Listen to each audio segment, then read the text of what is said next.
here, I can go back there. That's good. So, introduction to meditation. And so as there's some older students and new students, I'll try to tailor the talk to maybe to be useful to everyone to some degree.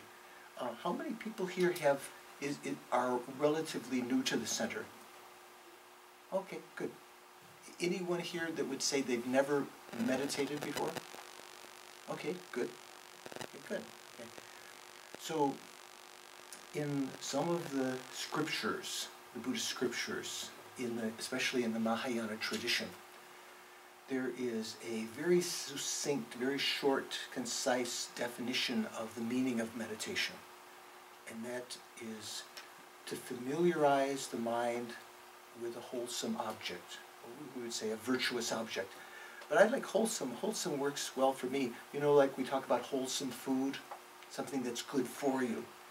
So, familiarizing the mind with a wholesome object would mean, as opposed to what we usually do, what we usually familiarize our mind with are our deluded states, our states of attachment, fascination with someone, desire for something. We think about it again and again and intensify that, familiarize with that, get habituated with that state, or anger, or jealousy, or whatever. Although those are moments of familiarizing with mental states, they're not called meditation, because it's from a Buddhist perspective, we're not familiarizing with a wholesome state. A wholesome object, let's say, or wholesome state would be one that is a state of mind which by its very presence in our mind is creating virtuous karma, virtuous energy. It could also be a state of mind that can empower us to benefit others, like concentration or patience. So that's kind of the sense of meditation. All meditation generally falls under two categories. A kind of meditation which we might, in a general sense, say is like thinking. You don't necessarily have to be seated. We might say analytical meditation. When you're thinking about some facet of the Buddhist teachings, reality, and analyzing it in your mind, trying to understand it and come to a correct understanding of it.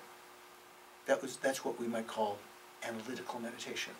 The other kind of meditation, and that's familiarizing, is you thinking about it, analyzing it, convincing yourself of the reality, the truth of that. You are, by that process, leaving an imprint in your mind to bring that thought process to mind more readily later, right? The other kind of meditation is one in which you already have found some object, some state of mind, some understanding, through analysis perhaps, and you hold that single-pointedly. That's what we might call stabilizing meditation. So, analytical meditation and stabilizing meditation. Sometimes people think meditation is just stabilizing meditation, just trying to focus on one thing.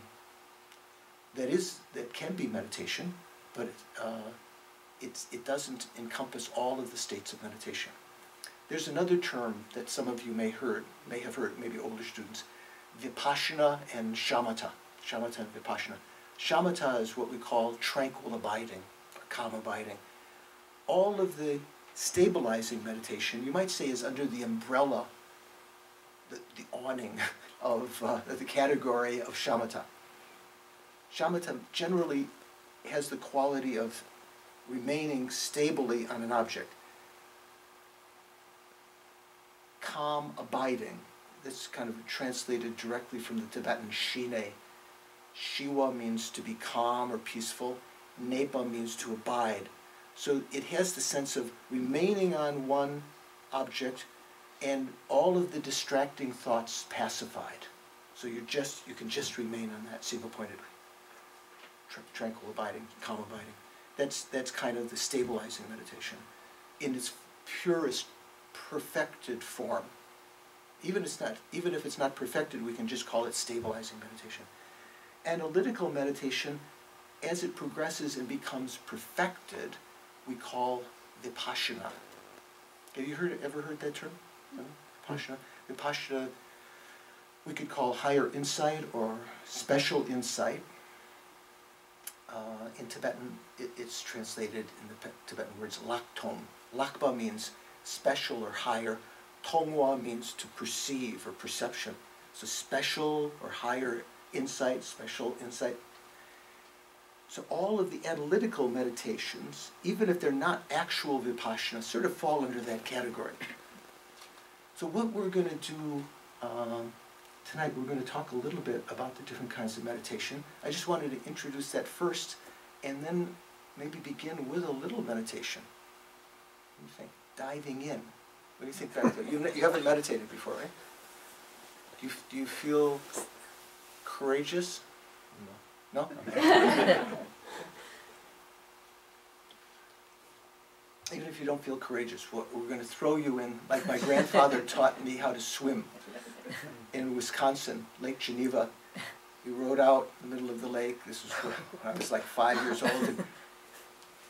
And it was sink or swim. Don't worry, we're not going to throw you out if you can't meditate. You're not going to drown. Pardon? I can swim. You can swim. So, usually at the beginning of discourses or teachings, there are various prayers that are recited, sometimes in Tibetan or Sanskrit, sometimes in English, and those are very good. But I prefer to do a little meditation at the beginning, and in that meditation to be thinking about the same thoughts as those prayers are talking about. So we have a little experience of that. Then later, when you say those prayers, there's some meaning that can be associated with them, other than just blah, blah, blah. You know, the words themselves can be very useful, but if you haven't associated those words with a particular understanding, they're just mere words. They do leave an imprint to encounter those words again in the future, or perhaps the teachings again in the future, but they don't, by in and of themselves, they may not create a lot of virtue. But if you can meditate on the meaning of them, sometimes when you have leisure, meditate on the meaning of your prayers, have a little experience of that. Even if each line you meditate on one day and the next day another line and so forth, and you have some experience of that, then when you say those lines in the future, you can bring back what we call a remembering consciousness of those, the meaning of those words, and the actual expression, saying of the words becomes meritorious because you're actually creating some virtuous karma. Do you know what karma means? Back there, do you know what karma means? You've heard the word? Yes. So in fact, when I first came back to the States, I visited my uncle. It was one time I saw Jeff many years ago, and I remember seeing a bumper sticker here in Washington area that said, your karma ran over my dogma. Or maybe it was my karma ran over your dogma, I'm not sure. I think it was your karma ran over mine. So karma, when I taught kids, sometimes they come to visit the temple in Wisconsin, and I ask them if they know what karma means. They often say they do, and that it means this expression, what goes around comes around. Have you ever heard that expression? Mm-hmm. Do you think that's what karma means? Maybe you would say yes, that's what karma means. A part of that, I think it means like whatever you do, it will come back to you later on. It's good or bad. Sounds, that's what you understand it, and that's what they understand it to mean, Mm-hmm. I think. But that as far as I've been able to understand by some research, the origin of that phrase is much different. It comes from the Dark Ages, when the plague was going from village to village, say in Europe, and people would say, is the plague going to come to our village? And the elder would say, what goes around, comes around. what is going around outside will eventually come to us. Not talking so much about what goes around doesn't never really fit with what I'm doing. So I think a better explanation of karma, come on in, a better explanation of karma is what in the Bible supposedly Christ is purported to have said. Ye reap what ye sow, or so you shall, what is it? As you reap, so shall ye harvest, or something like that.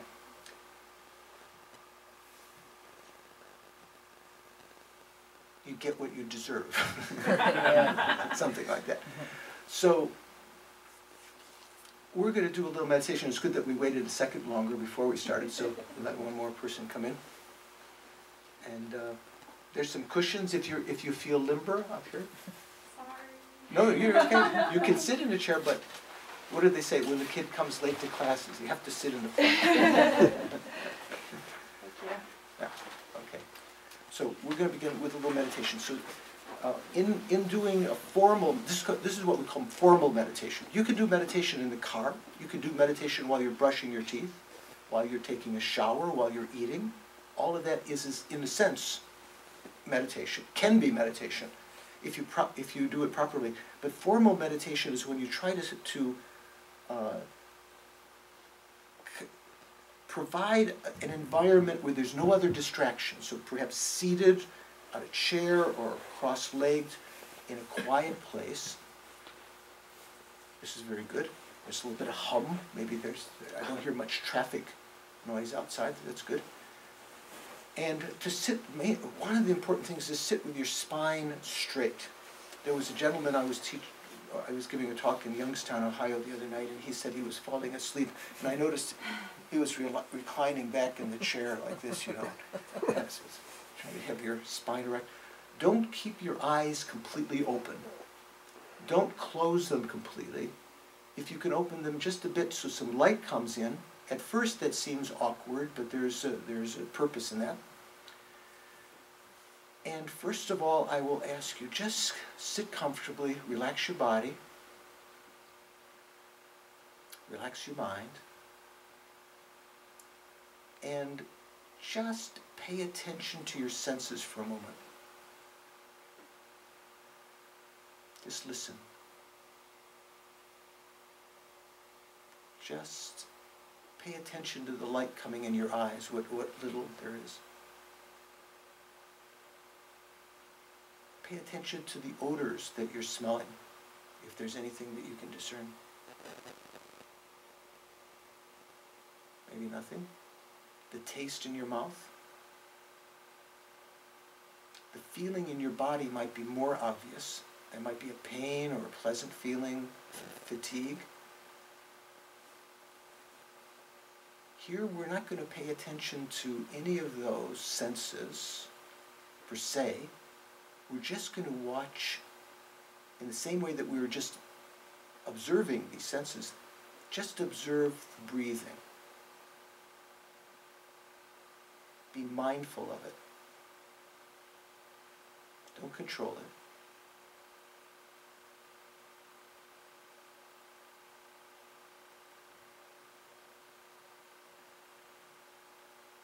Recognize when you're breathing in and when you're breathing out. Just that. Let go of everything else, every other preoccupation.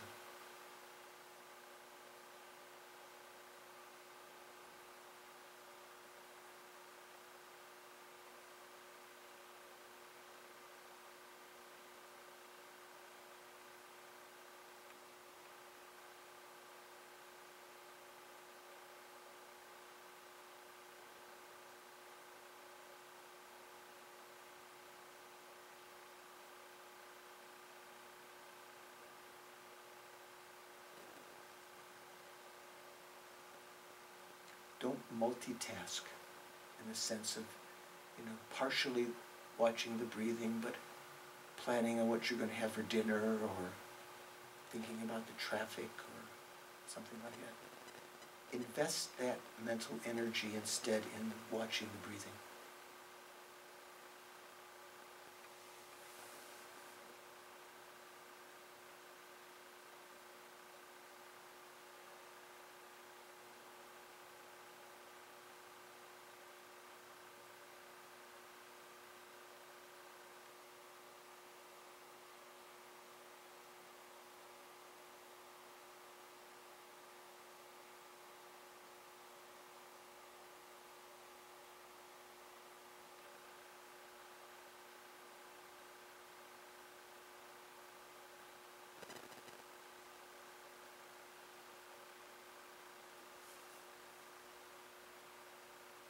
something that may help you to do this at first, although you don't have to do it all the time, is to count the breaths mentally. As you breathe in, think this is the first inhalation. As the breath is just changing direction, don't lose your concentration on it. Think this is the first exhalation. And then just when it's changing, this is the second inhalation. As changing again, this is the second exhalation. See if you can count like that up to 7, not rapidly, just with a normal breathing, without any other thoughts interfering.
And then bring your attention back just for a moment. We'll do a couple of short exercises like this. Now, those of you who've meditated before, say, that was very easy, I do that all the time. Maybe some of you who have not meditated before or not meditated much, do you have anyone have any observation or you want to make or question? Experience? It's hard. Hard? In what way?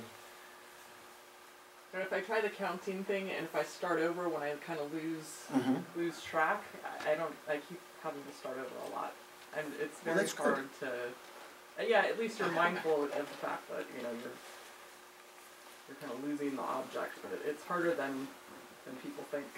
Yes, there's a common experience that people say that before they tried to meditate, they didn't have so many thoughts. Then when they began to watch their breathing or their mind, they noticed so many thoughts coming, as though the breathing was, watching the breathing was causing the thoughts. Of course, that's not the case. They're always there, but we're oblivious of them. We're not aware of them. How was your meditation back there? You felt relaxed? Were you able to? How about your mind? Were you concentrating on the breathing? I tried. Tried? Yeah, it's good. Okay. Any other observation? Okay. In the Buddhist tradition, the mindfulness of the breathing is considered to be a very useful practice to calm the mind. It's not the end-all of meditation. In some traditions, some people think you can just do that and achieve nirvana by watching the breathing or something. Kind of a little bit more than that, but generally it's a method to calm the mind from discursive thoughts, our usual thinking. Because as you're focusing your attention on the breathing, one object, let's say this cup is the breathing you're watching.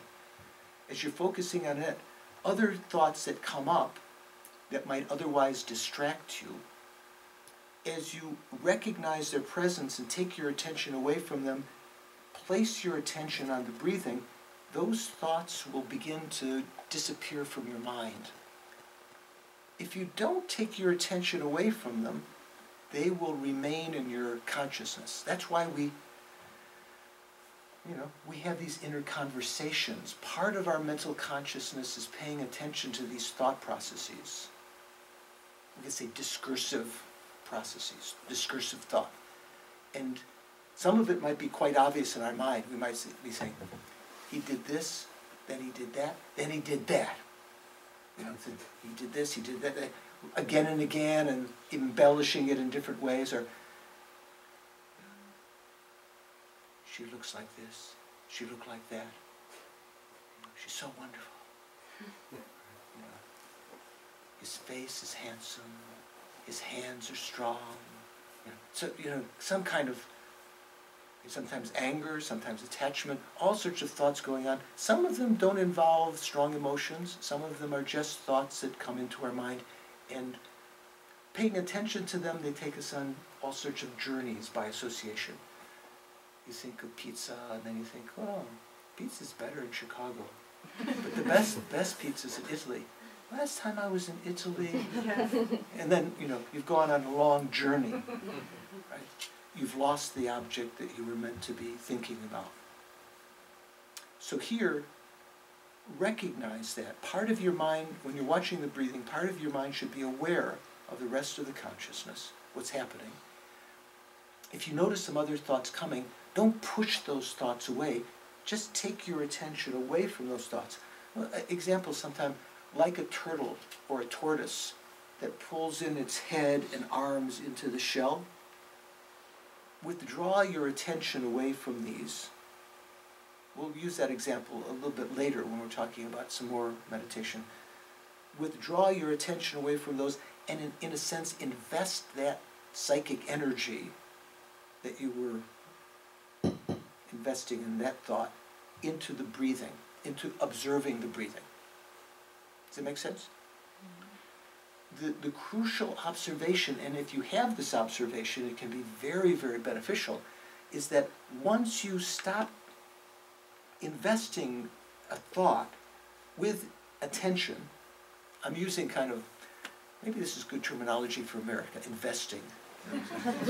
Modern, our materialistic society. Once you stop it, paying attention to the thought's not just going to remain there nagging at you.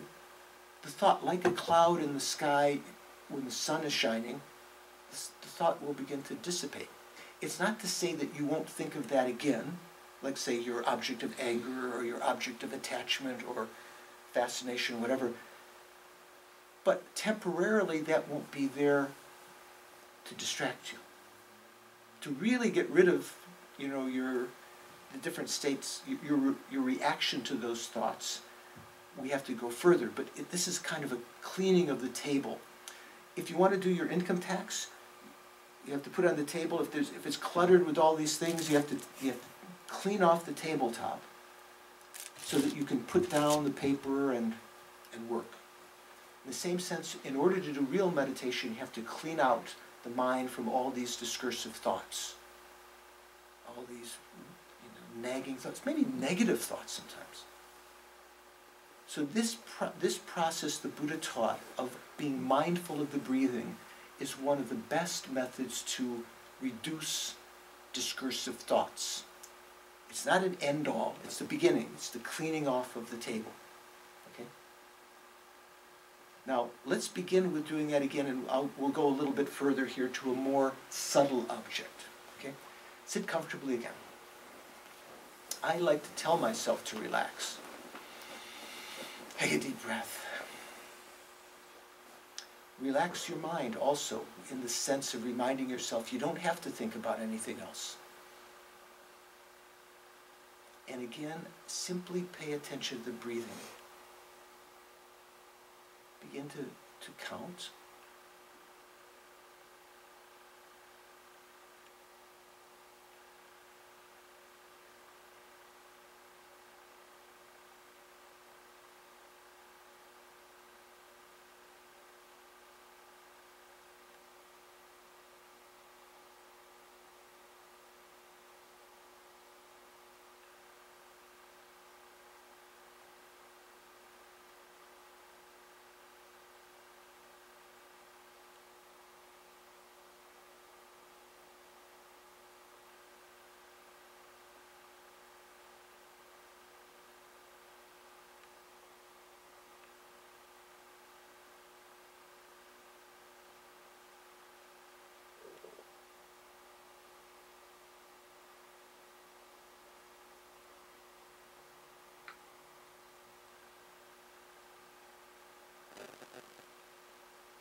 follow one inhalation as though it were going up your nostrils to the top of your head, down to your throat, to the middle of your chest, to what in Buddhism we call the heart chakra area.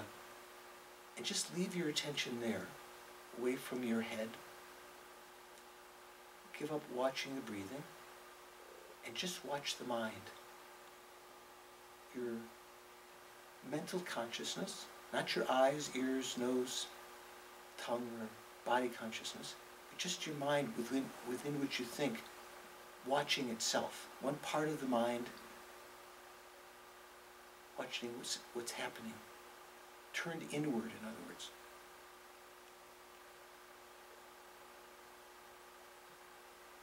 Maybe you could call it introspection.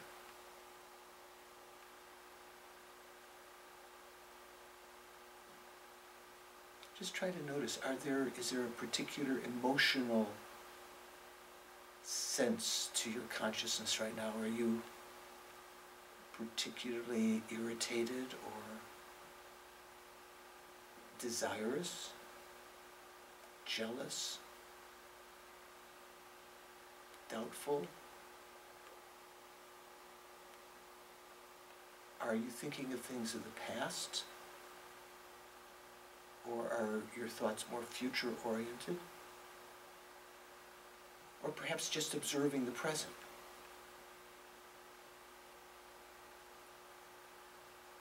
What kind of images, mental images or sounds, conversations are arising in your mind just by chance, by karma, by association?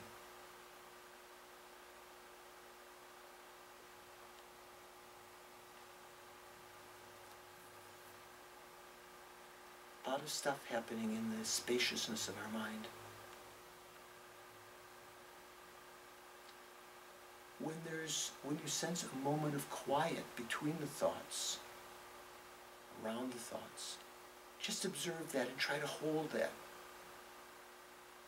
Concentrate on that. See if you can make it longer each time.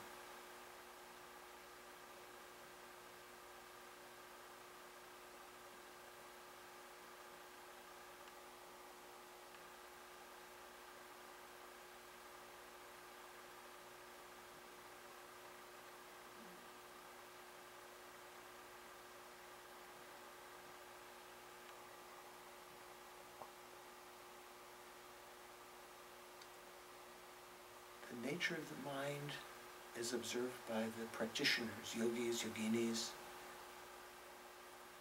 It's like a clear space, vast space. Or you could say maybe like a large body of water, like an aquarium,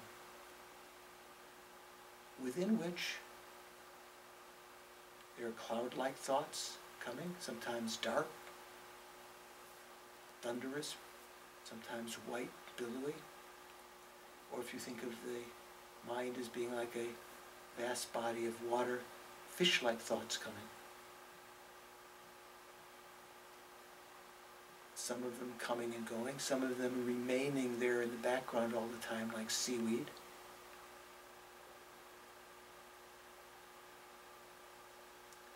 Rather than focusing on the fish-like thoughts or the cloud-like thoughts, focus instead on the mind within which they're arising, the space of the mind. Divert your attention from the thoughts to the clear light nature of your mind.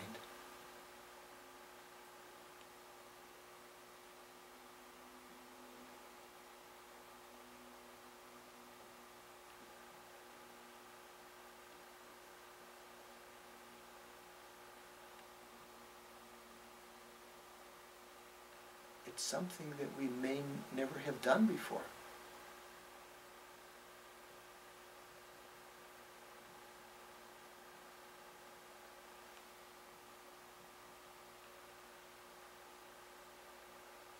Defocus on the thoughts, refocus on the substratum of the mind within which they're arising.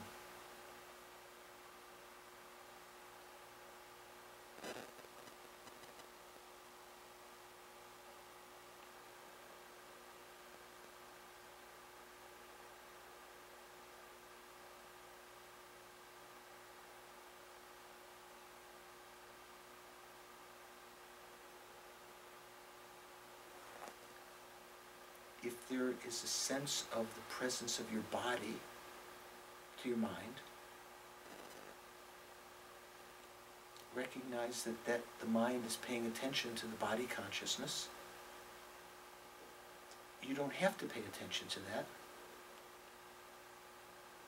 In the same sense, same way you didn't have to think about other thoughts. You can withdraw your attention away from that. And again, like a turtle or tortoise, withdraw your attention away from the senses toward your heart chakra. Hunker down in the cave. Very subtle mind in your body, about the level of your heart toward the spine.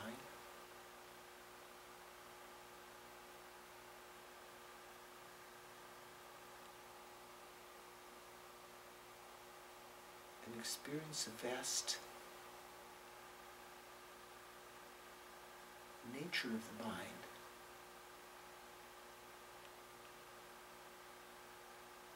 Try to focus on that for a few moments.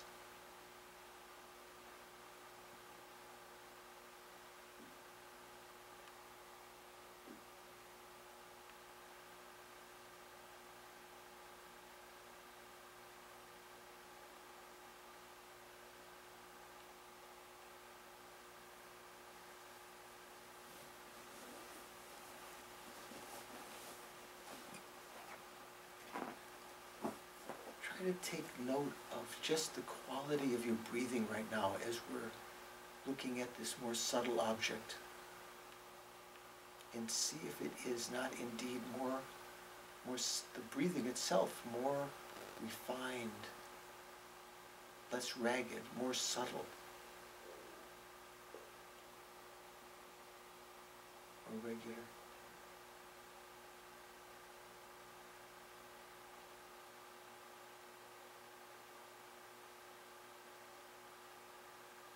And then again, bring your attention back to the present.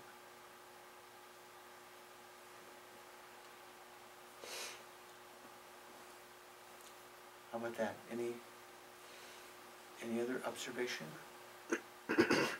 Yeah. So the breathing, when you paid attention to it, it was so slow. It was almost just tiny little. And once I paid attention to it, it started getting more deeper rapid. and deeper. But for a while there, it was just it was so slow. When you were watching the mind? Yeah. Yeah. I think the more subtle the object, you have to concentrate more. When the mind is concentrated and not disturbed, the respiration slows. Your metabolism slows. So this kind of meditation not only is beneficial to clean off the tabletop of your mind.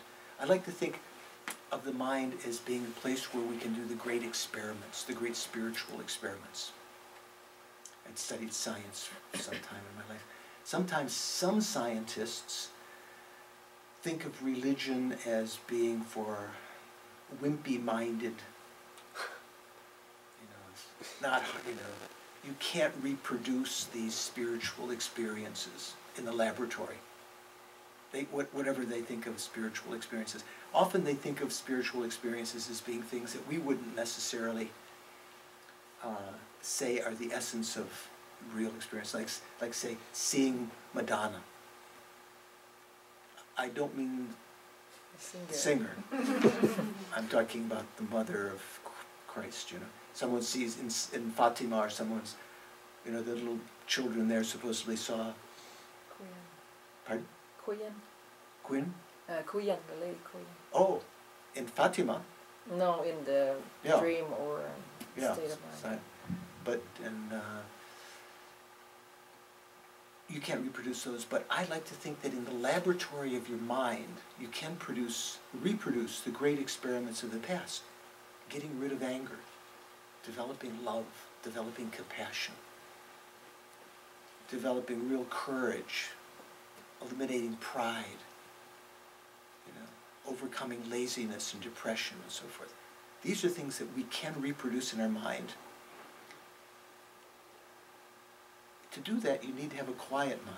So this kind of meditation that we're doing right now is a good prelude to that, to be able to do those great experiments. And it's a good observation to note that when you do have when you are focusing on one thing, like say the mind, a more subtle object than just the breathing, because it's harder to find, you have to focus on it, your respiration goes down. Sometimes people in meditation can remain without food and water for days, without imperiling their health. Their breathing goes very, very slow. Okay, so good observation. Anyone else have a comment, observation? I think I was thinking too much, like trying to understand you, so I was taking myself back to the breath. Don't try to understand. I want to understand. So I'm like, heart chakra, what's going on in my mind? Heart chakra, like, yeah. you know. So the reason I mentioned that, our teacher, Jeff, and I, and probably some of the others of you may have met Lama Yeshe, who was the founder of the FPMT, and Lama Zopa's teacher. Lama used to use this kind of meditation on the clear light nature of the mind. It's drawn from very esoteric teachings in Buddhism called Mahamudra, and some other kinds of teaching. It involves first recognizing the nature of the mind, the conventional mind, not the eye consciousness, the ear consciousness, and so forth, but the mental consciousness within which we're thinking.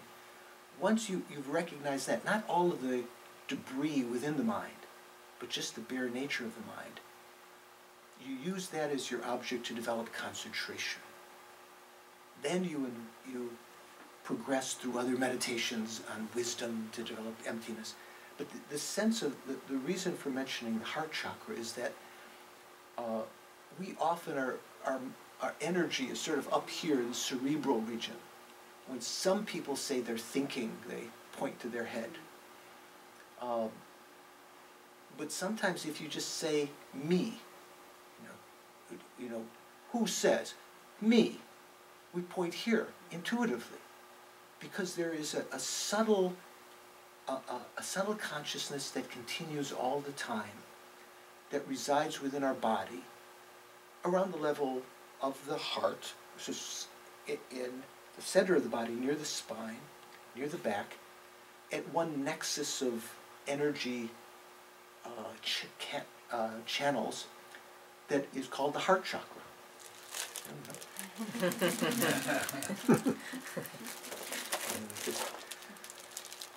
It's called the heart chakra because it's kind of the level of the heart.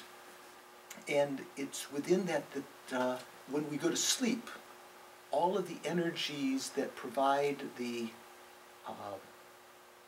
support for our eye consciousness, ear consciousness, nose, tongue, and body, they kind of withdraw away from the senses toward that region. And there's some continuity of consciousness there. So we're mimicking that in a sense, like withdrawing our attention away from the senses and finding a calm space there where you're less distracted by the outer senses, by putting your attention there, and less prone to be working with the cerebral thinking, short-term memory. Indeed, the brain itself is involved in consciousness, but unlike some Western scientists that think, maybe even some people think the mind is the brain or depends upon the brain. From a Buddhist perspective, certain qualities of consciousness are augmented by the brain, but consciousness itself is something different than material. It's not simply synonymous with material. The experience of consciousness is something which is of a different nature than material. It's I say immaterial. It's formless. It is non-obstructing, unlike material. If this were a lead, let's say a big boulder, very dense boulder, and I would say, can I put it here in this space? And you would say, I think so, because there's no obstruction here. I can put, that's kind of the definition of space, the lack of obstructing contact. So there's space there. I put the boulder there. Then I ask, is there any space left there now? What do you think? Is there any space left now that solid boulder is there? Why? You say yes. Isn't the boulder filling that space? No? Yes and no. It's filling. What do you think? It's filling. Well, sometimes people think, no, the space is gone because now you can't move anything there. But there's still space there, otherwise the boulder couldn't be there. If there were no space here, the boulder would not be able to move into that space. The space is not eradicated by the presence of the boulder. So that's a useful, that analogy about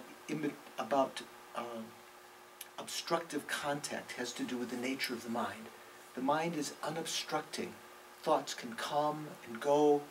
The mind does not impede them in any way. That's how to try to identify this nature. Hunkering down in the hermitage, the cave of your heart chakra. Also, this is a good analogy when thoughts are coming in your mind, to think the very presence of the thought indicates that the mind has space. You know, you just think, oh, my mind is so cluttered, there's no space. The very fact, just in one instant, you can recognize, whoa, there is space. Otherwise, this couldn't be here. And just defocus on the thoughts, refocus on the spaciousness of the mind within which they're arising, and refocusing again and again, and the thoughts themselves, deprived of their attention that you were paying to them before, will begin to dissipate, and you can focus better on the spaciousness of the mind. Okay? There was many years ago in Italy when Lama Yeshe was teaching a course, and one of the Italian monks, Piero, who Jeff and I remember fondly most of the time, big tall guy, Piero was saying, Lama was saying, Piero, how's your meditation on clear light going? Clear light, the nature of your mind. Piero said, Lama, I cannot meditate on the mind. So many thoughts coming, I'm so busy, you know, but organizing all the course. And Lama said, that's the best time. You know, when all of these things are going through your mind, sit down. When you have problems, when you have worry, tension, depression, whatever, just to see all of this could not be taking place unless there was spaciousness in the mind. And just let go of all those thoughts and just focus on that spaciousness. It can be very reinvigorating, like going off to the beach and seeing the spaciousness of the ocean. People go to get away from their problems. Go to the mountains and see the spaciousness of the sky. You don't have to go on an outer voyage. You can go on an inner voyage to see this spaciousness. Okay? Anyone else have some? Yeah. When you mention where to go to the head or to the thing, I saw the picture, but the rest of the time it's like the void. I don't see anything. Say again? Like when you mention like the breathing, go to each area, I can see the picture, but after that I don't see anything else. It's just when I made it, it's like the void. It's like nothing. It's like emptiness. You don't have to think of some particular region. This is just a technique to help to bring the attention away from the cerebral region where we're always thinking. Sometimes if you think too much, you almost feel like you're getting a headache, right? You know what I mean? So it's not essential that you think of these regions. Let's see. Okay. Let me talk a little bit more about meditation. So we mentioned there are two kinds of meditation. Analytical meditation, you might say, where you are investigating something, hopefully with wisdom, and stabilizing meditation. When you're not investigating in mind going from one facet to another, but you've come to some understanding or some clear appearance to the mind, and you try to hold that single-pointedly without being distracted by other thoughts and without losing the clarity and strength of that apprehension.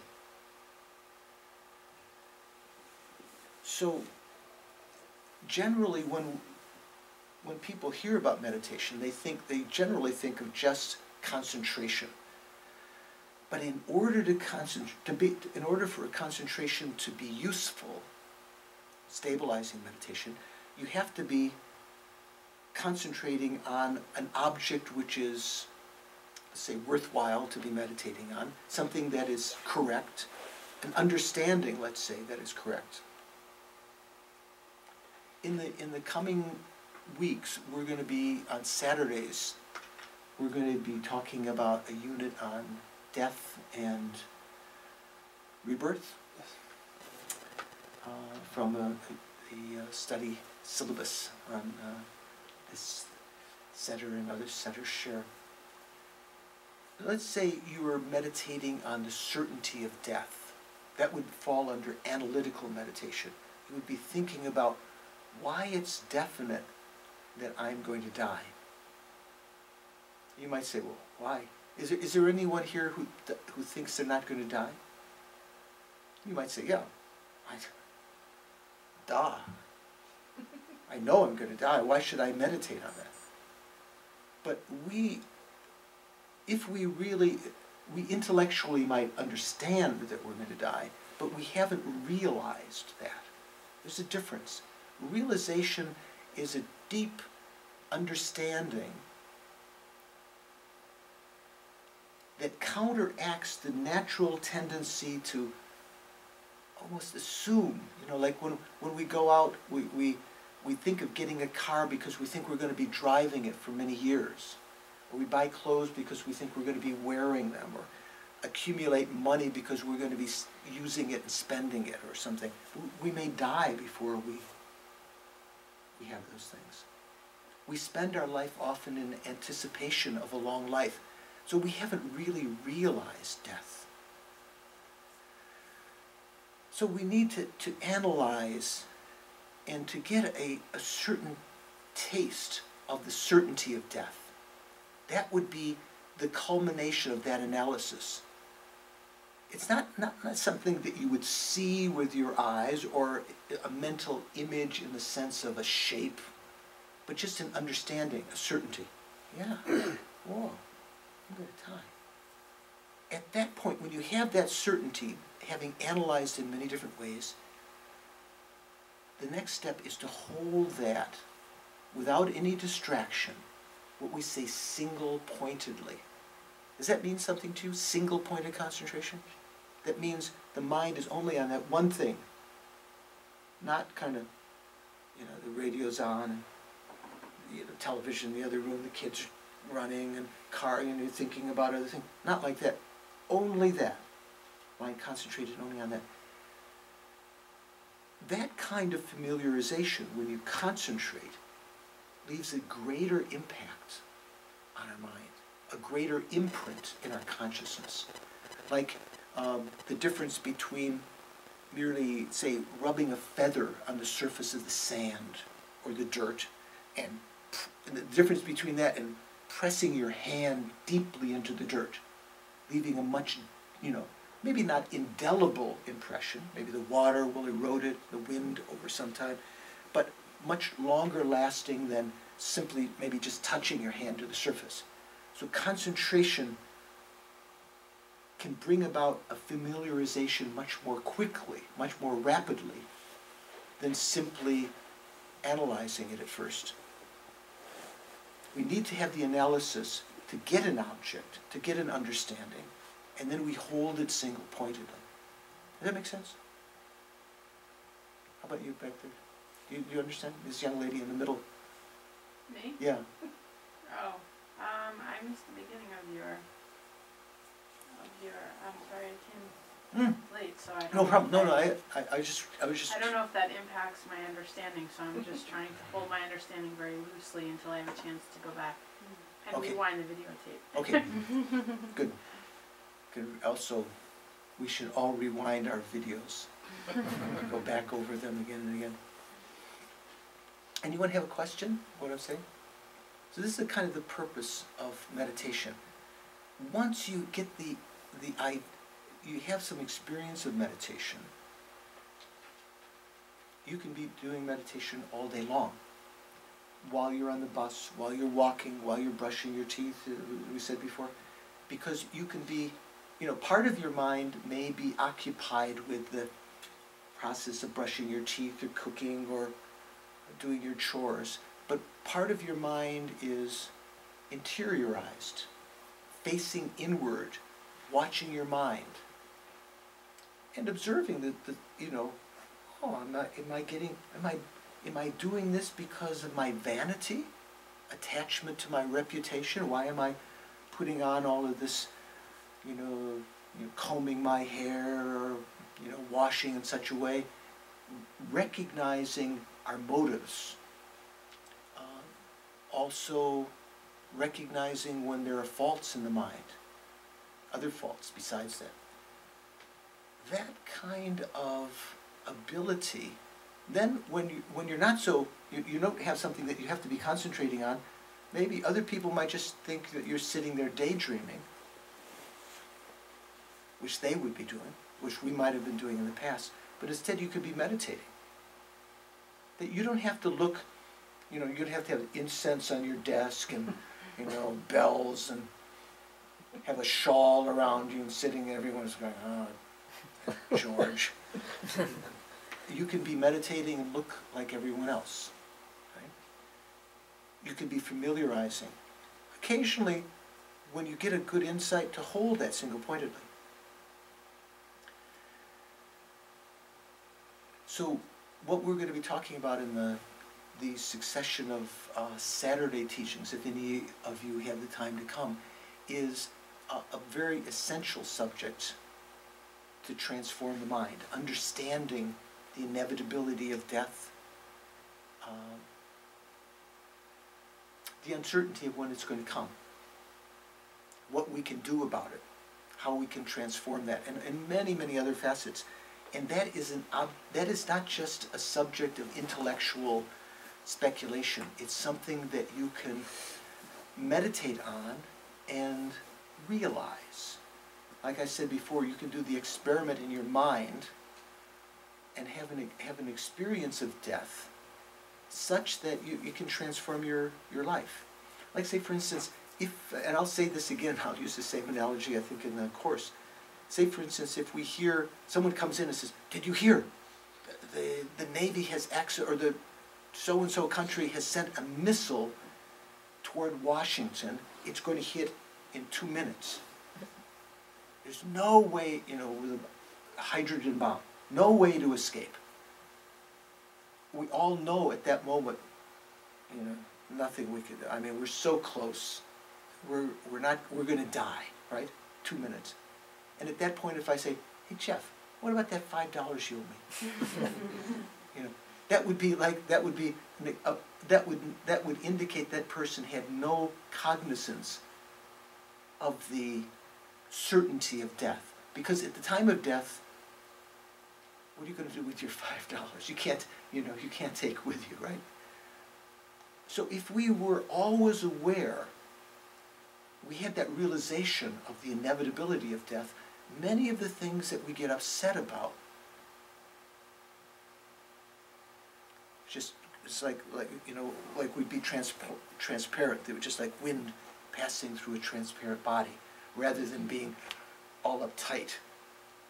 Okay. So it's, yeah. Oh, sorry.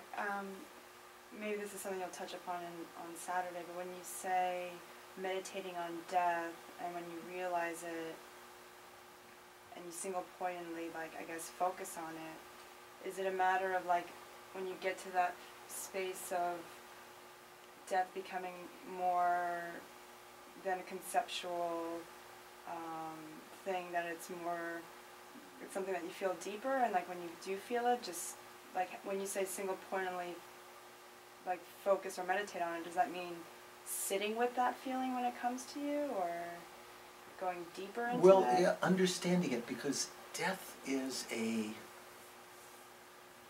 say, is an example of impermanence. We all know what impermanence means, right? That things are changing.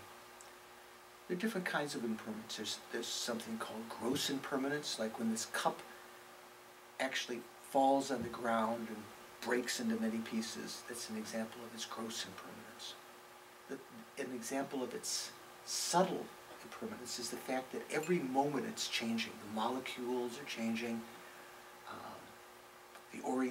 Something is slowly, maybe cosmic rays are going through it, and some atoms are knocked out. Really, sooner or later, even the biggest boulder is being eroded by the wind and the air's changing, but imperceptibly. We're changing moment by moment. When you look in the mirror, you might look the same as you did earlier in the day or yesterday, but if you were to see yourself 10 years from now, you close the cabinet, suddenly you saw yourself, we would be, because that would be much different than what we're seeing. What appears to us moment by moment is so infinitesimally changed from what was there before, we don't notice it. But a gross example for a human being of impermanence is death. When the mind leaves the body and this life is over. So this meditation on death has many, many ramifications. One of which is to, like a wake-up call, a slap. You're going to die. What are you getting so excited about? Someone dissed you. You still say that? Yep. Someone disrespected you. Who was that? Aretha Franklin? Or who's saying, I can't, respect? What was that song? R.E.S.P.C. Yeah, R.E.S.P.C. Yeah. We would, if we really understood that, for one thing, it would open up a vista in our life to be able to practice for real deep goals. I don't want to say religious goals, because you may have in your own connotation in your mind, it might be encrusted what religion means, or spirituality. It might be good words for you, but to say, to work to really be able to develop your ultimate potential as a real human being. Open up to get rid of all the garbage from your mind, all the worries. This is the first step. But also, it's an understanding, it's very, it's impossible to understand subtle change, subtle impermanence, unless you understand gross impermanence. So to really understand that everything in our mind is changing moment by moment, this is a very good prelude to that, to realize death. It's a motivating factor. And to recognize, say, at the time of death, we can't take our wealth with us. We can't take our reputation.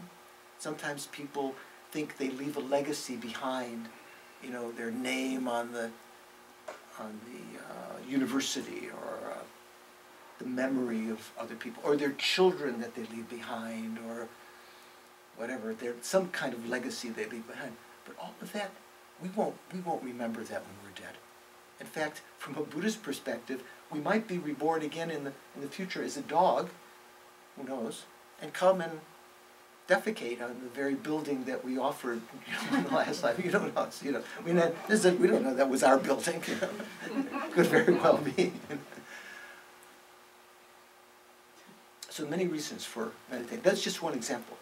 Say, for instance, to develop good heart, to change our attitude of unconcern for others, to develop compassion. We have to overcome various wrong ways of thinking. From a Buddhist perspective, wrong ways of thinking that are selfish, self-centered, ignoring the welfare of others. And that takes analysis. The best way to do that is in analytical meditation, formal meditation, when you're quiet, when you've learned to focus your mind. Say you've watched your breathing, maybe you watch the clear light nature of your mind, to calm it for some time, and then within that state, to investigate the utility, the importance of developing compassion, how you develop compassion, going through all of these methods, overcoming the little nagging part of your mind that's saying, no, don't do that. What is it called? The devil in our mind. Was it the devil's advocate? What were you going to say? It's a conscience. The conscience. Yeah. Yeah. Conscience, generally we think conscience is supposed to be a good one, right? Yeah. So, yeah, sometimes there's a good part of our mind that say, don't do that, you know, don't steal, you shouldn't steal, but then you still steal. Or, don't say those harsh words, but you still say those harsh words. So there might be some good parts of our, subtle parts of our mind. It would be nice to enhance those. What's your name? My name is Catherine. Catherine. It might be nice to enhance those, make them stronger. And those qualities that we don't have, to develop them. And the bad things that we have, to diminish them. And those bad things we don't have, to prevent from ever coming. So those are sort of one of the aims of meditation, to develop good qualities and enhance those that we already have. So if you're familiar with meditation, you would first, even if there is a subject of meditation to do, you would first calm your mind. And if you're familiar with this kind of breathing meditation, if you've done it a lot, you can do it, you can calm the mind more rapidly. Maybe in the course of watching 21 respirations, your mind can be completely calmed down, all the other thoughts can be gone. Then subtly watching the clear light nature of your mind, to really bring the mind inside, away from the senses, to focus on a very subtle object, and then with that subtle mind, do your meditation. So these meditations that are often done are preludes to a deeper kind of meditation, analytical meditation, analysis, and through that analysis, say, analyzing compassion, the welfare of other beings, coming to a conclusion that it would be really important that other living beings, it would be totally wonderful and good that they'd be free of suffering. Even our enemies, let alone our friends, strangers. When you get that feeling and you hold that single-pointedly, that can change your behavior, change your life. Because it's something more intuitive. It's not just intellectual level. It's something that you've ingrained in your mind, maybe in a subtle level of your mind. Okay? What do you think? Any other observations? How are we doing? Do you need to stand up for a minute? I'm going to take a 2-minute time out. Stretch. Or 3 or 4, whatever you need. You need to use the bathroom. What did Rinpoche call it? What? What did Rinpoche call it? Call what? This break? What do we call it? Pee-pee break. Pee-pee break.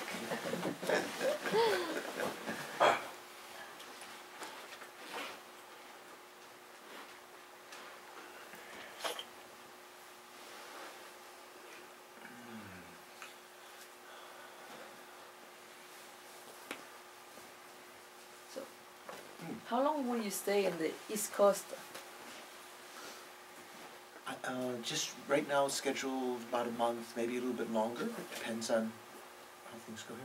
I'm actually, after this, I'm looking to find a place to live somewhere in the southern latitudes. I've been up in Wisconsin for a little more than 6 years, and it's just Cold. It's a little too cold. Yeah. It's not that you don't get cold out here, but you don't have the same length and so a little more middle way, sort of Buddha's motto, Majjhamaka, the middle way. Supposedly, this area is one of the places with the fewest disasters in the continental United States. But probably the potential for the first hydrogen attack. Yeah, with the White House.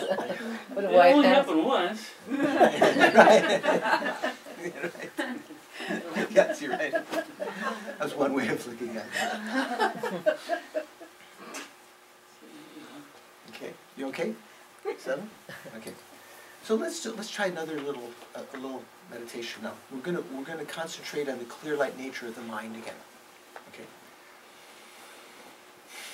Sit comfortably. Relax your body. Relax your mind. And see if you can, either bring your attention inward, like this example of a turtle or tortoise bringing in its head and arms. I think the turtle always also brings in its tail. I'm not sure. So there's 6, but here we have 5 senses. Just concentrate on your mental consciousness. One part of your mind watching the rest of the mind. And trying to not be distracted by the contents of the mind, the thoughts, or the emotive states, but the quality behind them. Like someone looking at an aquarium and not being distracted by the fish, but focusing on the water, which is almost imperceptible behind the glass wall of an aquarium because it's transparent. Here, that nature of the mind also is kind of transparent, so more difficult to find.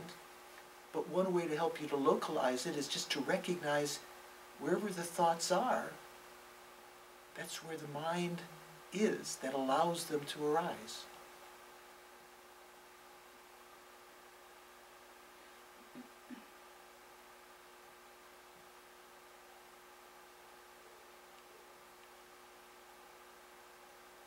So when you're sensing that clarity of mind, that clear light nature, sort of the conventional nature of the mind, there are no other thoughts present. It's like a vast space.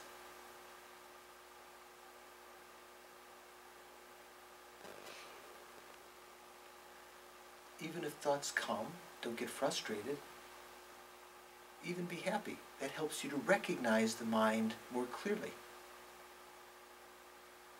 Let go of the thoughts and concentrate on the consciousness within which that thought is arising.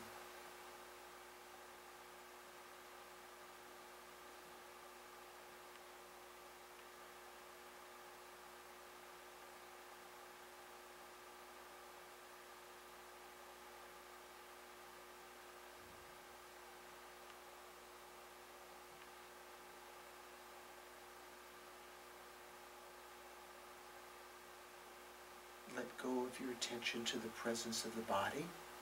That's just arising to your mind as a mental image. Concentrate instead on the spaciousness of the mind within which it's arising.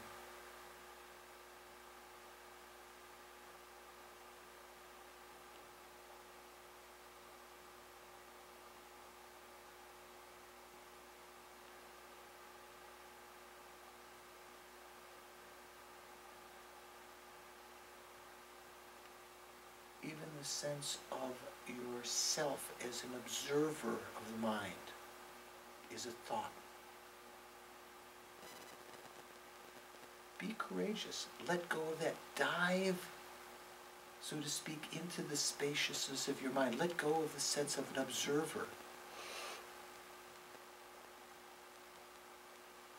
Just mind experiencing itself.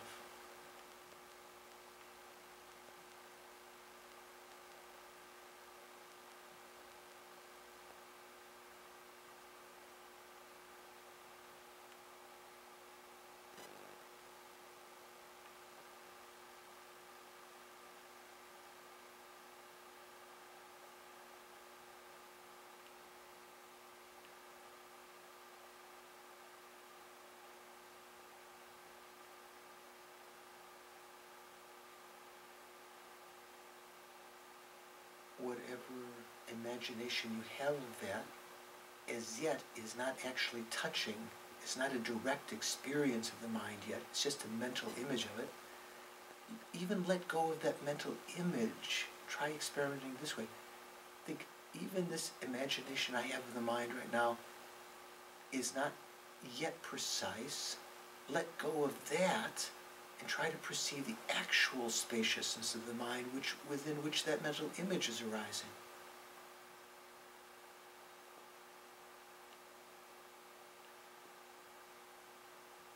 Let go again and again.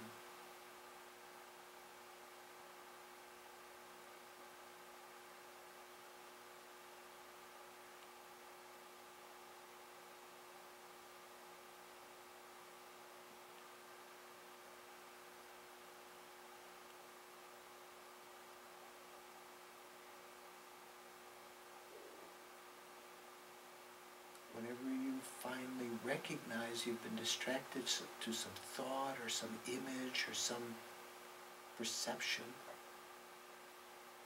other than the clarity of the mind, it's okay. Just let go of that and again focus on the spaciousness of the mind, the clear light nature of the mind within which that's arising.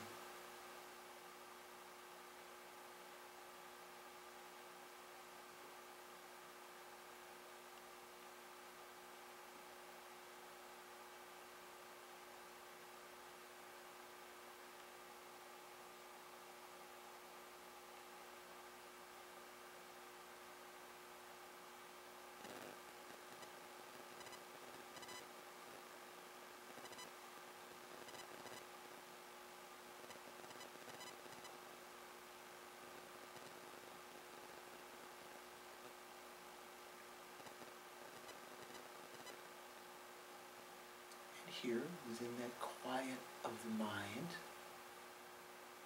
try to utilize this for a moment. Think,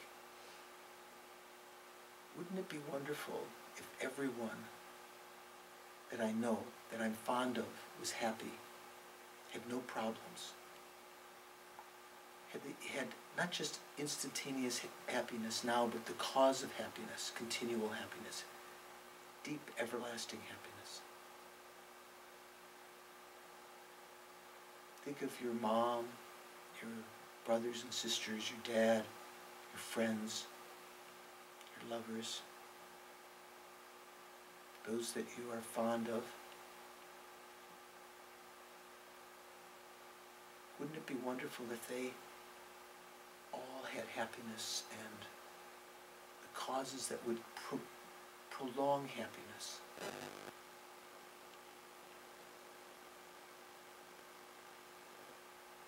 Relatively easy to do. And think of the strangers, all of the people in Washington and Virginia, and the United States, the world that you don't know, the animals, the insects, birds, worms, spirits, gods.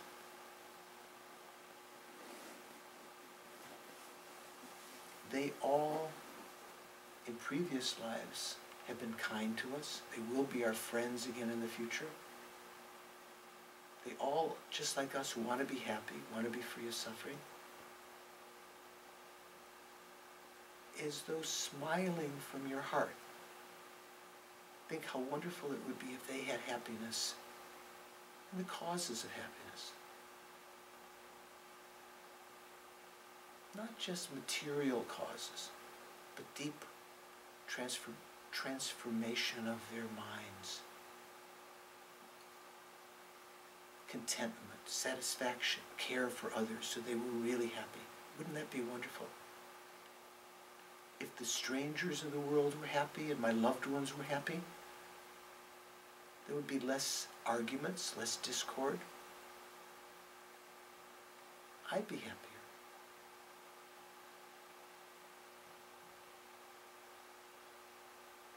And then think of the people that irritate you in some way, that maybe you have some fear of, some anxiety, doubt about.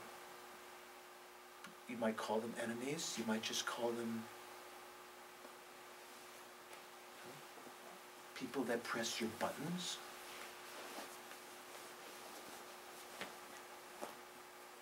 Sometimes it's difficult to feel that they deserve happiness. Part of our mind might think it would be good if they got what's coming to them, or they suffered in some way, or they were humiliated. But those individuals have been our friends in the past, our mothers. They will be again in the future, our dearest friends. Like us, they want to be happy, want to be free of suffering. And if they were truly happy, they wouldn't be causing a problem for us. Not just superficial happiness and having won the lottery or something like that, but really happy, fundamentally happy. If they had the causes of that, good heart, wisdom, they wouldn't be our enemy any longer. It's a win-win situation. How wonderful it would be if everyone had happiness and the cause of happiness.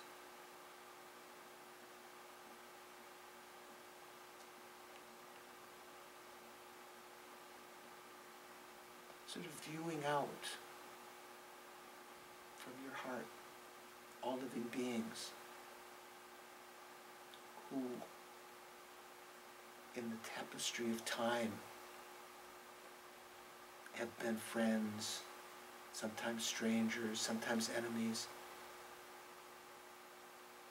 all of them intrinsically equal.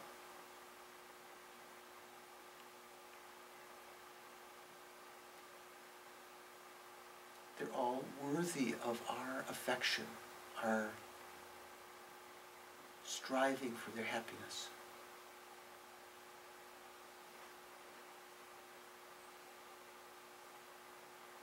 The most insignificant, what we might otherwise think, most insignificant person or animal or insect, to the most supposedly important.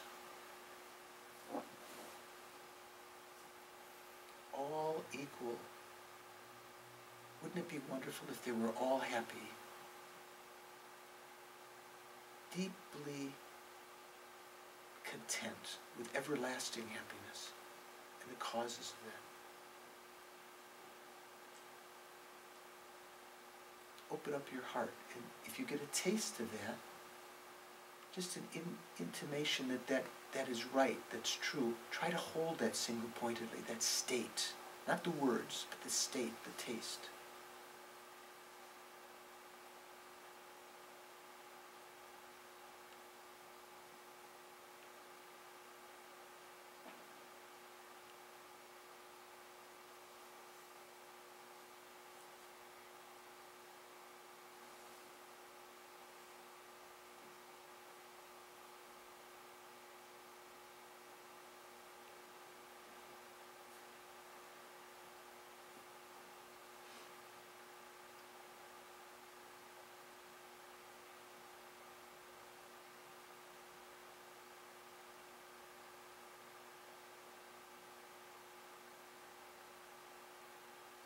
And then again, bring your attention back to the present.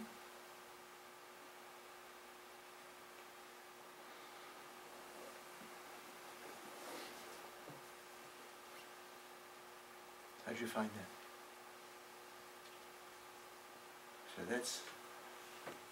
that's example of putting, having rested the mind, calmed the mind, then within that doing some constructive analysis, analyzing something. In this case, when you meditate on love, it doesn't mean you resound in your mind, love, love, love, or say some mantra, love, love, love. It means through effort, developing that sense of what love means, desiring others be endowed with happiness and the causes of happiness. In Buddha's perception, there's a difference between love and compassion. Did you know that? Does anyone know? Do you know the difference between love and compassion? You do, right? You're doing your bobbling. Yeah. I'm not sure. Is there, like in India, you're never sure. The people are not sure. Yes. I'm new to Buddhism, so this is nothing I studied, but just I'm guessing that love involves more attachment maybe than compassion, or it can involve, I mean, I think love can still be healthy with a modicum of healthy attachment. Healthy attachment. Okay. Yeah. Like healthy cholesterol. Right. Yeah, there's So good love there's is good what love- cholesterol. Yeah, Yeah. Love is cholesterol, yeah. wonderful, and I'm a big fan of love, so, Okay. you know, I guess everyone here probably is too, but I think loving without being overly attached, but then I think compassion is like easier to extend maybe to everyone than certain types of love, or you cannot have compassion without love, but maybe, You can have love without compassion. well, maybe not the healthiest form of love. I don't know. Okay, so good I don't know. observation. Yeah, no, good Disagrees observation, there. good comment. I like that. From Buddhist perspective, what we call love in the world often is very much mixed with attachment. So it's not the healthiest love. It's, believe it or not, from Buddhist, well, even from Abrahamic religions, that Christianity, it's possible to love without attachment. What is it called, you know, in the Christian tradition? Agape? Yeah. Yeah. You know, sort of like the love that God has or Jesus has, you know, without depending on some fondness, you know. Oftentimes when we say, I love you, it's not much different than, I love chocolate. Man, I love peanut butter. I love, what was it, Cheetos? Don't reveal any secrets. Do you love Cheetos, you know, sometimes? In Spanish, they say te quiero a lot. I mean, they have amar, te amo, I love you like that, but oftentimes people use te quiero, which is I want. Yeah, I want, yeah. I want you, instead of Damn. From, yeah, and that very much is a sense of attachment. My teacher, Lama Yeshim, once taught or gave a talk to a group of Christian clergymen in Australia. I read the transcript of this sometime afterwards. And Lama was talking about how it's attachment that causes our our loving relationships to be defective, and that's why they're not long lasting. That it's attachment is the irritant in our loving relationships that cause them to fail. What do we, in America, 50% of marriages end in divorce? More than 50%, right? And then you get married again, and again 50% of those or more. No? Yeah, You say, maybe. oh, yeah, maybe. Guarantee. You know, sometimes someone says, I don't love you anymore. What that means is, you don't please me anymore. It's very self-centered, based on our expectation, our attachment. We first said, I love you because you looked nice, like the supple rose petals of the flower.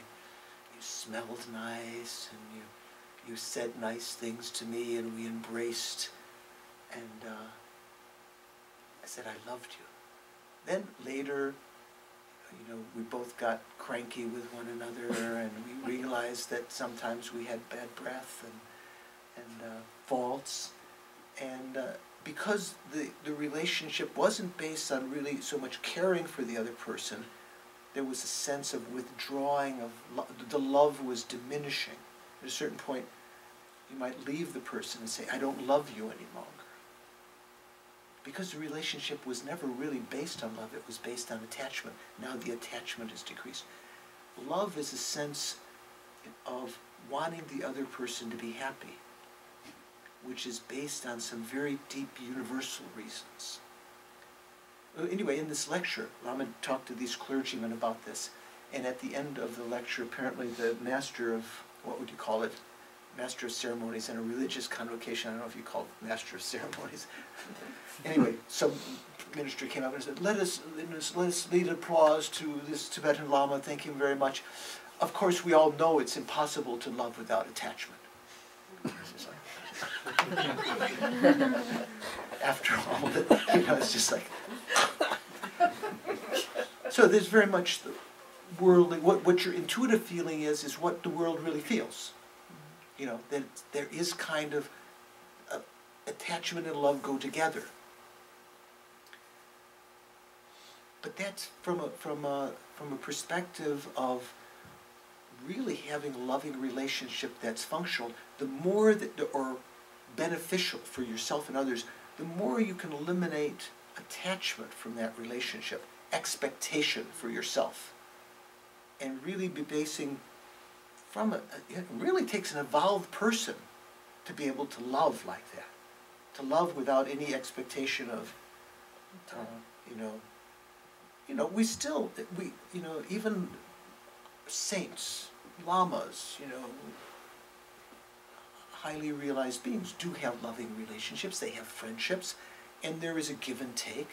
It's not as though they're only, giving, but that's not their main expectation.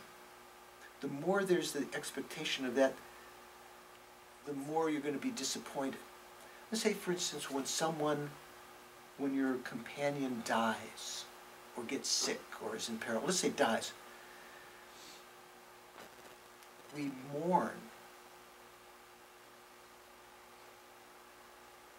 and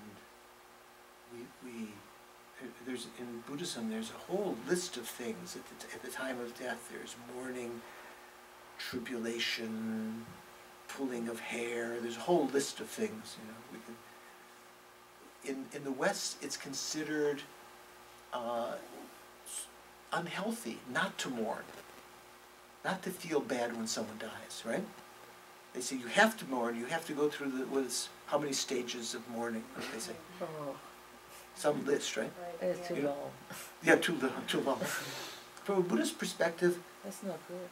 mourning is actually suffering.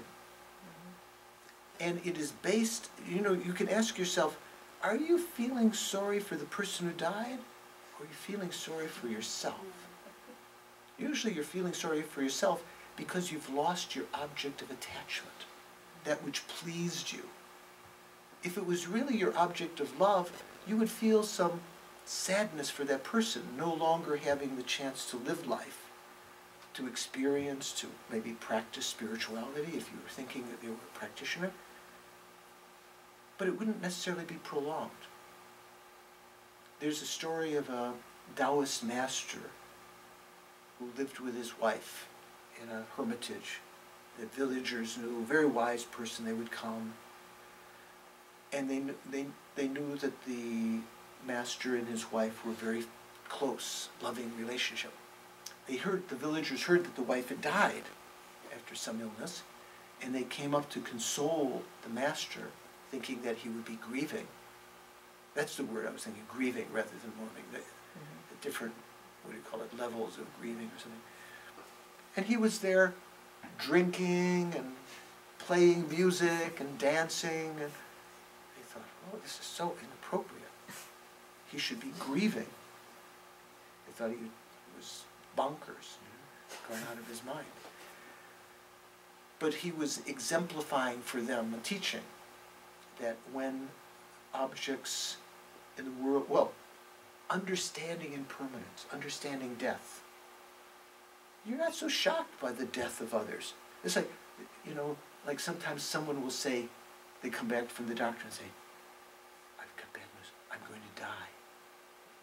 It's almost like, duh, we're all going to die.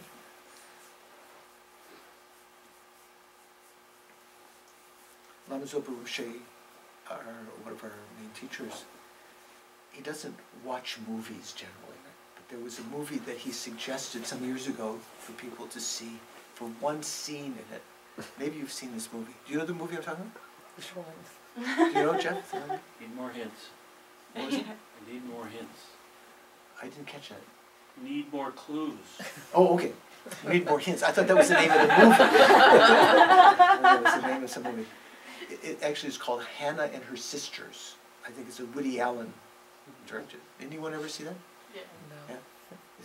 So apparently in that movie, I think I saw it for that reason. Ricochet suggests you see it for this one scene. Woody Allen goes to the doctor, and the doctor has misdiagnosed him with X-ray. Said, "Oh, you got a week to live. You're doomed. There's nothing we can do. You're going to die." And he comes out. He's completely despondent. He's going to die. Then sometime later, before the week has gone over, the doctor calls him in again and says, "I made a mistake. I had the wrong X-ray. You know, you're okay." So Woody Allen is coming out and says, "I'm not going to die." He's jumping up in the air, clicking his heels together, and then he stops and he says, "What am I so happy about? I'm still going to die." One day. Yeah, one day. And Ricochet said, for just to see the movie, just for that one kind of insight, Dharma insight that he gives you. So this Taoist master, exhibiting apparent gaiety after the death of his wife, exhibiting various kinds of understanding. He understood death. He knew from the time he met his wife that she was going to die. It didn't come as a shock. Most of us, as we don't pay attention to death now, the inevitability of death, we think of it as something as morbid, like excrement. You don't put your excrement out in the room, right? Morbid death, you don't talk about death. You don't want to think about death. But it's something that you have to expose and look at and see the reality of that and know from the very moment you meet someone, eventually you're going to separate. If not just because of other causes this lifetime, at the time of death. Even if you were to have a long-term relationship, you have to separate at the time of death. So this master was showing that. Also showing that when that separation takes place, if you're aware of it, there's a short period of sadness for the other person if you really love them. But there doesn't have to be that incredible depression that goes on for sometimes weeks or months or even years. People are, sometimes people, one person, older couples, sometimes when one member of the relationship dies, the other dies within weeks or months out of, their whole life revolved around the other person, out of attachment. So the meditation on death and impermanence, this is how we can transform the mind. We can become better people. We can become more authentic lovers, if you wish. It sounds dry. Authentic lovers. You can spice it up. You could find some better terminology. You can become, as the Jewish people say, you can become a real mensch. Do you use that expression in Washington? I know in New York is very common. There's a lot of Jewish people. Yes, Everyone, we use it. pardon? We use it. Yeah. You know what does a mensch mean to you? Human being with heart, the way I always interpret it. Mm. I think I'm not sure, but I think in Yiddish comes from German that it's related with the word man. A real mensch, a real man, real human, let's say, in the sense of someone reliable. This is, not like a ordinary, crafty, self-interested, egotistic person, but what a person should be, a real mensch. Maybe in Buddhist perspective, Mahayana perspective, we say like a bodhisattva, or someone really good-hearted. You could become, through meditation, you could become you can live up to your potential. You can overcome the trivial parts of your mind that are holding you down by recognizing them, working to eliminate them. You can develop the good qualities within this clear light nature of your mind. Once you start to recognize that, that's sometimes referred to as the conventional Buddha nature. Have you ever heard the expression Buddha nature? Sometimes we talk about it in Mahayana Buddhism. It doesn't mean that we're already Buddha and we don't know it. That we're the nature of Buddhas and we just, that would be from a philosophical point of view, this is completely crazy because a Buddha is someone who's omniscient. For an omniscient being not to realize they're omniscient is a little bit weird. What it means, Buddha nature means that we have the potential to become Buddhas. And you can see that. Buddha means enlightened, omniscient, all qualities developed, all faults eliminated. You can see that by looking at this clear light nature of the mind. You can see the space in your mind. I can develop love. I can develop courage. I can develop generosity, let's say. I can eliminate my miserliness, my laziness, my low self-esteem. You can, it's a sense of empowering. Then you can start to work on the qualities. Once you see the potential, then you can start in meditation to develop the good qualities. There are methods to do that. That's what I like to think about Buddhism.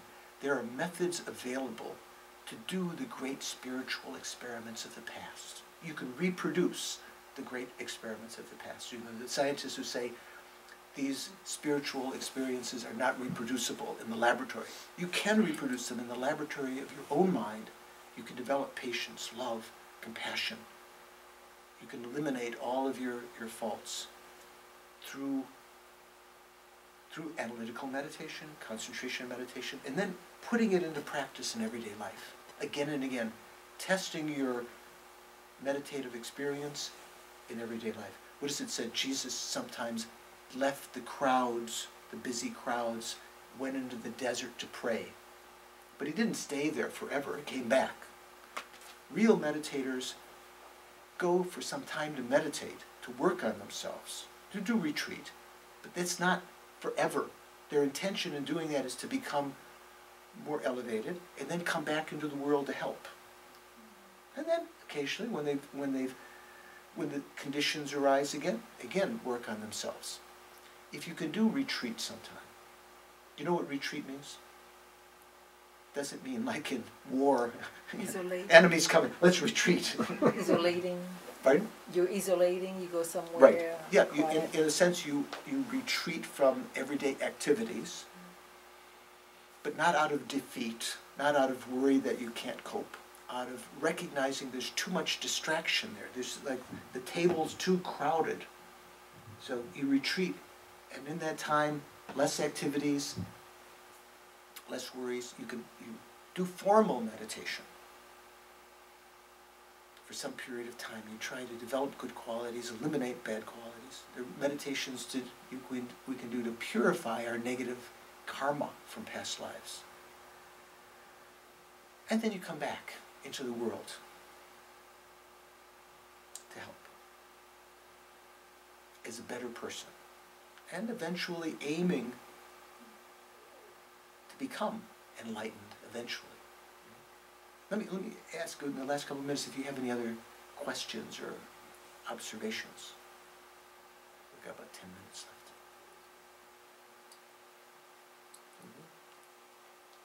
Yes?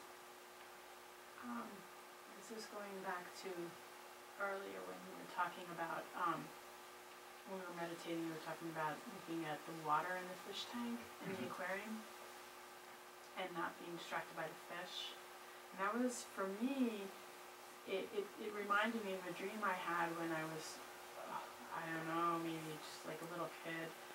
And I had this dream that my fish, like, I guess the fish tank had like exploded. And the fish were like still, instead of falling, you know, all the water spilling out and the fish they going were just on the ground. staring, They started floating like in the air, swimming actually. yeah. And they were just swimming all over the house.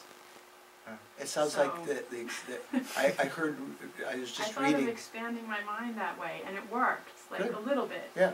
Except that I couldn't, you know, but it like made more, like instead of being confined to the fish tank, Right. or my brain, or, you know, whatever. Yeah. Your body. I tried, or the thought, Yeah, gotcha. I tried to make more space. I think Jimi Hendrix had a similar dream. I was just reading today that he had a dream supposedly before he wrote Purple Haze. Do you remember that? Famous Yeah. song. And he dreamed he was walking underwater and there was this purple, the ocean was purple. Anyway, similar. So, yeah. Yes. When the concentrating on the single pointers of the compassion, you know, I felt it, but it was almost so overwhelming. It just almost felt so sort of big and to sort of fit all that in. Yeah. It was, It's said that meditating, well, we were meditating on love. From Buddhist perspective, there's a slight difference between love and compassion. Love is a state that wants others to be happy and have the causes of happiness. So there's like something positive out there. Compassion recognizes that they currently have suffering, faults, and so on, wishing them to be free of that, like wanting to withdraw that they be free of suffering, or they be endowed with happiness. Two different things. If you have real love that's not mixed with attachment, there will be compassion in your mind, but it won't be present at that moment. It's like when a little child is crying. At one moment you might want them to be free, and then the next minute you want them to be happy. You give them a little candy, please be happy. Then you feel so, you know. yeah, I meant love. Yeah, no, yeah. that's okay. But it is true. It's said that meditating on love, even for a time of a finger snap, creates more meritorious energy in our mind than most ordinary people create in their whole lifetime. And it's enormous, like you said, it's an enormous kind of mind-boggling to have that real sincere feeling from the depth of your heart. That can change so much. So if you can also meditate sometime on compassion, thinking of the same ways, how wonderful it would be if my friends and family were free of suffering. Think of them individually. You know, that'd be great, because we're fond of them. Easy to think of that. Then think of strangers. There's not necessarily that fondness, but you can understand in the same way that you should understand for your family that the strangers have been friends in the past. Although they might have been enemies, they've been our friends. They will be again in the future. They deserve to be happy. And if they were free of suffering, there'd be less strife. There'd be less chance of crime on the street. It would be, again, a win-win situation. In the atomic bomb era, the United States and other countries went into the study of game theory about whether it was proper, you know, how you would decide whether to shoot the bomb. And there was something called a zero-sum game. Have you ever heard that? You know, zero-sum. What does that mean, zero-sum game? I study conflict, so yeah, zero sum is when you are unwilling to compromise to the point that you and the other party lose. Like you want to have your way without any kind of unsatisfactory compromise, such that in the end there's no winner. Okay, that's one way. I put it another way. Another way of putting it is that if you win, I lose. So +1, -1, 0, zero sum. If the other person wins, you lose. Like if the other country has economic success, we don't. If I have economic success, the other one will be messed over. You know, that's what people think in the world. But love is not a zero-sum game. You know, compassion is not a zero-sum game. If others find happiness, it doesn't mean that you're going to be deprived of happiness. If others are free of suffering, it doesn't mean that you will be burdened with their suffering. If other people are free of suffering, there'll be less strife, less worry about walking down the streets, less crime, less, you know, people will be happy. So to meditate in that way leaves a very deep imprint in the mind, purifies so much negative karma, can change us very much. Okay? Now, we have a couple minutes left. I'd like to do a final short meditation where what in Buddhism we call dedication of merits. Have you heard of that? Some of you have not. Dedication means we've created in this evening you might say that some of us may have created virtuous karma by listening, having some good thoughts, some virtuous energy. That will definitely, from a Buddhist perspective, that will definitely ripen in the future.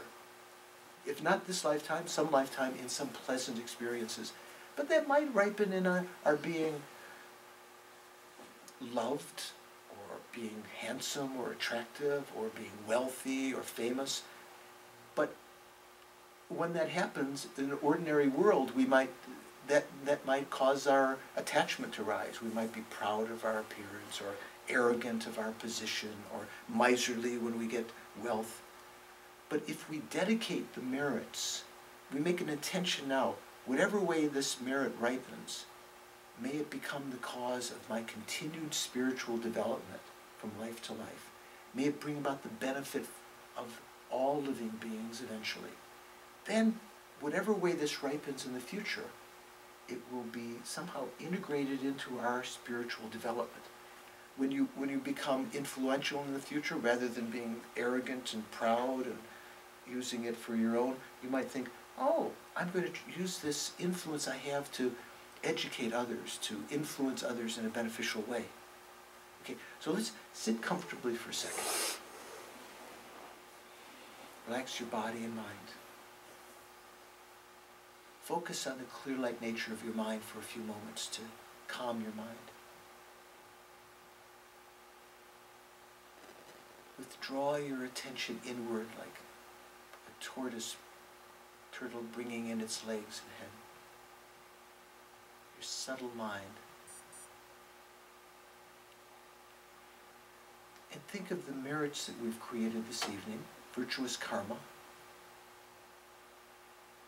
And think, I am going to dedicate that the same way that a person who's earned some money might set it aside, dedicating it toward their children's college education or for an important, renovation of the house or retirement.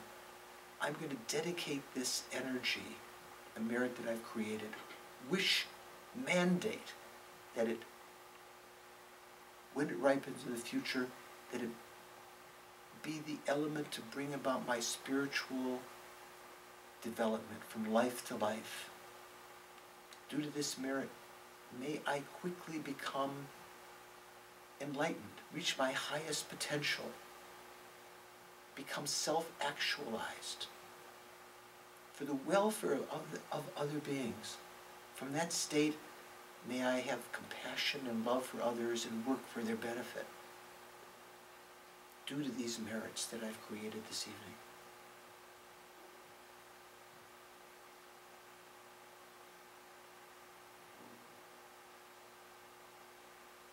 If you can feel that, concentrate on that for a second. Stabilize.